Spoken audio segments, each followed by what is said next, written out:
Bien le bonjour tout le monde, j'espère que vous allez bien. Pour ma part, ça va super. Je suis très heureuse de vous retrouver aujourd'hui dans une nouvelle vidéo recommandation. Aujourd'hui, comme vous avez pu le voir dans le titre, c'est une vidéo recommandation Young Adult. Et aujourd'hui, j'ai 5 romans à vous présenter, donc on y va sans plus tarder. Le tout premier que j'ai à vous montrer, c'est La Faucheuse de Neil Shusterman aux éditions, alors pour ma part, c'est France Loisirs. Alors, La Faucheuse, ça parle de quoi? Je vous le dis tout de suite. La Faucheuse, ça parle de quoi? Ça parle du coup de l'histoire de Citra et de Rowan qui vont devenir tous deux apprentis faucheurs. L'univers et le contexte, c'est qu'en fait on est dans un monde où la mort n'existe plus, on a réussi à terrasser la mort et du coup plus personne ne peut mourir de manière naturelle.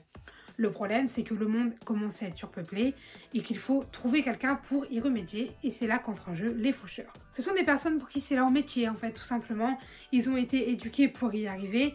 Et du coup, les faucheurs vont devoir tuer des gens, pas au hasard parce que c'est pas tout à fait vrai, je vous laisserai découvrir dans le livre comment ça se déroule. C'est un univers de science-fiction et du coup, on va suivre Citra et Rowan qui vont devenir apprentis faucheurs. Et en fait, quand quelqu'un devient apprenti faucheur, sa famille a 1 an d'immunité et du coup, ça permet de ne pas mourir tout simplement. Hein. Et du coup, Citra et Rowan vont tous les deux partir en tant qu'apprentis pour tous les deux des raisons un peu différentes et on va suivre leur histoire à travers ce livre. Alors pourquoi c'est un livre que je vous recommande?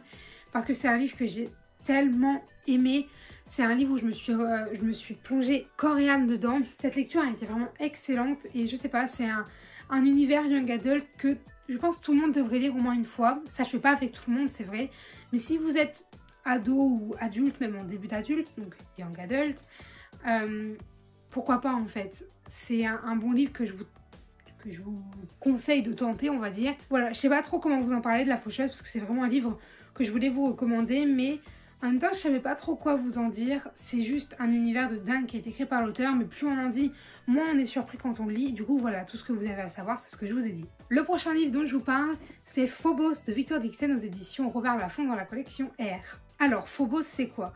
En fait, on va suivre Léonore qui va participer au programme Genesis, qui est donc en fait un programme de speed dating qui a pour but de peupler la planète Mars. Donc en fait, voilà, ce sont 6 filles et 6 garçons, si je ne dis pas de bêtises, 6 prétendantes, 6 prétendants, 6 minutes pour se rencontrer, l'éternité pour s'aimer. Ils veulent marquer l'histoire avec un grand H. Ils sont 6 filles et 6 garçons dans les 2 compartiments séparés d'un même vaisseau spatial.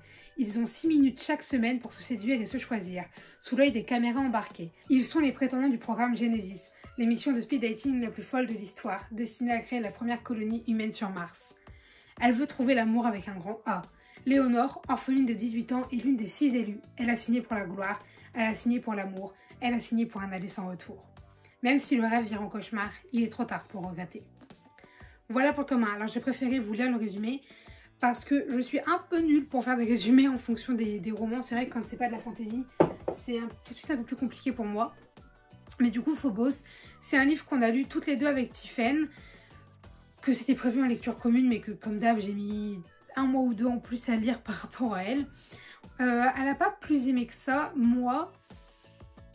Après coup, en fait, je me rends compte que j'ai vraiment bien aimé ce livre, voire plus, en fait, je l'ai adoré. Juste, la première partie de ce roman a été un peu compliquée parce que j'étais pas du tout dans le bon mood pour le lire.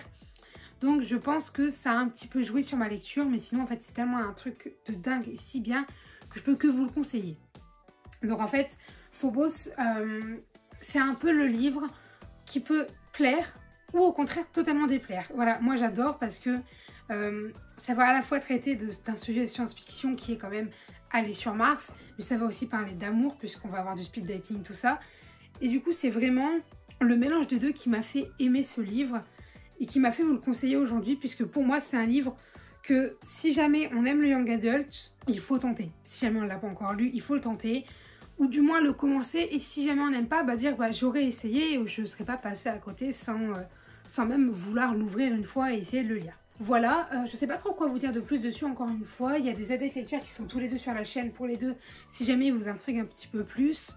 Il y a eu un problème avec la vidéo de Phobos, hein. Normalement elle fait pas 24 minutes, c'est juste qu'il y a 9 minutes d'écran noir je crois. Je sais pas pourquoi il y a eu un bug, mais c'est pas grave, n'y faites pas attention. Hein. Si jamais ça vous intéresse, vous pouvez aller les voir. Je m'étale un peu moins sur les romans parce que il y en a quand même 2 en plus à vous présenter, donc je perds pas trop de temps. Le prochain livre dont je vous parle, il s'agit de Nil de Lynn Matson aux éditions Pocket Jeunesse. Alors, Neil, ça parle de quoi? En fait, on va suivre Charlie qui, lorsqu'elle est sur le parking d'un supermarché, va se faire attirer par un sol chatoyant et qui a une forme de vague en fait, et qui va atterrir en se réveillant sur l'île de Neil. Voilà, alors dit comme ça c'est très compliqué à comprendre, mais en gros Charlie elle a pris une porte qui l'a transférée de son endroit où elle était à midi pile pour la transférer sur l'île de Neil. Et qu'est-ce que l'île de Neil, me direz-vous? Eh bien en fait l'île de Neil c'est une île sur laquelle tu as 365 jours pour t'en échapper, auquel cas tu meurs. Mais attention, c'est peut-être une île paradisiaque dans son aspect, mais elle regorge de créatures absolument ignobles qui sont prêtes à tout pour te tuer puisque elles aussi sont là pour survivre. Voilà un peu le speech. Alors en fait Charlie va rencontrer Tad, donc le leader du clan des hommes sur Neil, qui va lui expliquer tout ce que je viens de vous dire en gros. Et on va suivre leur histoire puisque le compte à rebours est lancé pour Charlie. D'ailleurs c'est Charlie et pas Charlie, je dis Charlie mais c'est Charlie parce qu'il y a un moment dans le livre il dit Charlie avec EY, que j'étais en mode quoi? Quoi? Je l'ai toujours appelé Charlie moi. En fait non, elle s'appelle Charlie. Donc on va suivre Charlie et Tad, du coup ça va être un peu les deux protagonistes de cette histoire et leur histoire sur Neil puisque ils vont devoir tout faire pour s'en échapper. Voilà, alors c'est un univers extrêmement connu, hein, je pense que je vous le fais pas découvrir, mais j'adore vraiment de dingue cette histoire et cet univers, donc je voulais absolument vous le partager. J'ai lu les 2 premiers tomes de la saga, je vais très bientôt lire le 3e je pense, parce que j'ai très envie de le lire. Et donc voilà, moi je vous conseille énormément. Moi je l'ai lu, enfin je l'ai relu il n'y a pas très longtemps en début d'année. Et j'avoue qu'en fait le fait de lire ce livre dans ma période où je suis une jeune adulte en fait, c'est vrai que ça a un petit peu changé ma vision sur l'histoire et je l'ai d'autant plus apprécié que la première fois que je l'ai lu. C'est pour ça que je vous le conseille vivement. Prochain livre dont je vous parle, c'est The Curse de Mary Rutkowski aux éditions Lumen. The Curse, ça parle de quoi? Alors en fait on va suivre l'histoire de Kestrel, une jeune fille qui a passé un contrat avec son père qui stipule que dans l'année qui suit, à une certaine date, elle devra prendre la décision de soit se marier ou de s'enrôler dans l'armée. Voilà, et donc c'est un peu sur ça que va se définir le personnage de Kestrel, hein, un peu autour de ses choix.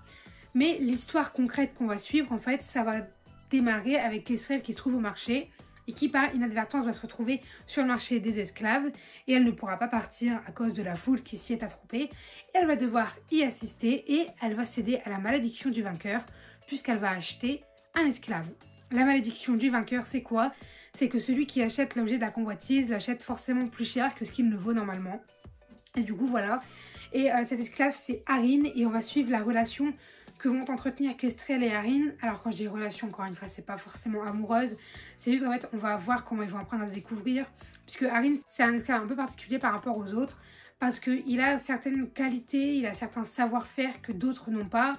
Et au contraire, il a ses défauts également. Hein. Et du coup, Kestrel va être un petit peu intriguée. Elle va essayer de comprendre qui se trouve derrière le personnage que décide de jouer Arin. Elle va vite se rendre compte qu'en fait, c'est une personne très intelligente qui est tout autant joueur qu'elle et qui sait bien cacher ses atouts et ses défauts. Et du coup, c'est un peu ce qu'on va suivre en fait, voilà, leur relation, comment ils vont apprendre à se connaître, etc.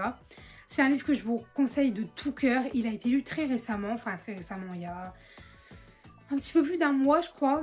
Mais ça a été une tellement bonne lecture que je peux que vous la conseiller. Alors par contre, pas plus jeune que si vous êtes ado. Si vous êtes trop jeune, vous comprendrez peut-être pas. Et puis je sais pas, enfin... Non, je vous conseille vraiment si vous êtes ado ou jeune adulte, ça peut aller, mais voilà, dans le genre Young Adult, c'est un de ceux que je vous recommande le plus. C'est un livre qui m'a fait passer tellement de bons moments, je l'ai enchaîné comme pas possible alors que j'étais dans une période où j'arrivais pas à lire. Donc ça peut vraiment être peut-être comme pour moi la petite pépite que vous allez trouver, donc foncez, n'hésitez plus. Le dernier livre dont je vous parle dans cette vidéo, c'est un livre que vous avez déjà vu dans la vidéo recommandation fantasy. Mais voilà, en fait, c'est un de mes livres préférés en termes de Young Adult. Donc, il fallait absolument que je vous le présente.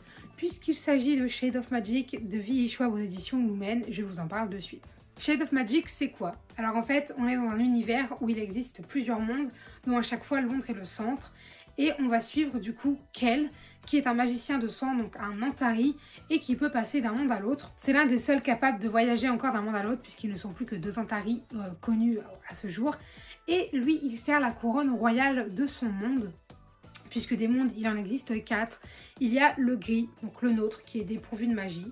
Il y a le rouge, celui de Kel, où la magie, elle y existe à foison, et c'est même la source de tous les pouvoirs, etc. Il y a le blanc, là où la magie se fait tellement rare qu'on tue pour en avoir. Et le noir qui est maintenant interdit d'accès puisque la magie là complètement dévoré et à tuer ce monde et ses habitants tout simplement. Et en fait on va suivre du coup Kel qui peut lui voyager d'un monde à l'autre, sauf que il n'a pas le droit logiquement de transporter des objets du Londres rouge vers le blanc ou du blanc vers le gris, ou, enfin vous avez compris quoi, peu importe. Sauf que il le fait tout le temps, il a sa petite collection d'objets, sauf qu'un jour il va transporter une pierre noire qui vient du Londres noir en fait tout simplement.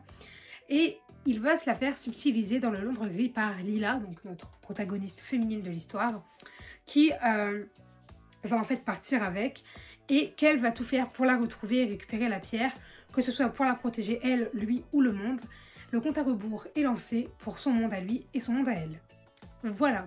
Et j'adore, mais j'adore cette histoire, vraiment je sais pas comment vous le dire, mais je suis en train de lire le tome 3 là actuellement, et j'en peux plus, c'est tellement bien.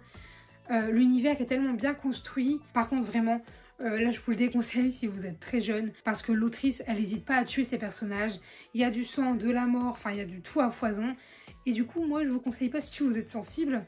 Mais après si jamais ça ne vous fait pas peur ou que ça ne vous dérange pas, et bah foncez parce que c'est vraiment trop bien. Alors voilà, je vous en dis pas plus parce qu'il fait l'objet déjà d'un update lecture, et en plus j'en ai aussi parlé dans la vidéo recommandation fantasy. Donc voilà, si c'est des livres qui reviennent trop souvent, je vous en parlerai pas trop souvent justement. Mais voilà, ce sont les 5 que je vous conseille vraiment si vous voulez tenter le genre Young Adult.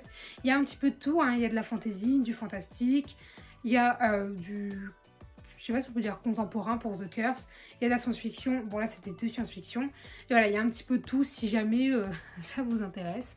Écoutez, enfin Nier je sais pas si c'est vraiment fantastique ou plutôt science-fiction. Pour moi c'est un peu les deux on va dire. Mais voilà, écoutez, voilà, moi j'en ai fini pour cette vidéo, j'espère qu'elle vous aura plu. Sur ce, je vous dis à très bientôt. Allez, bye les lecteurs!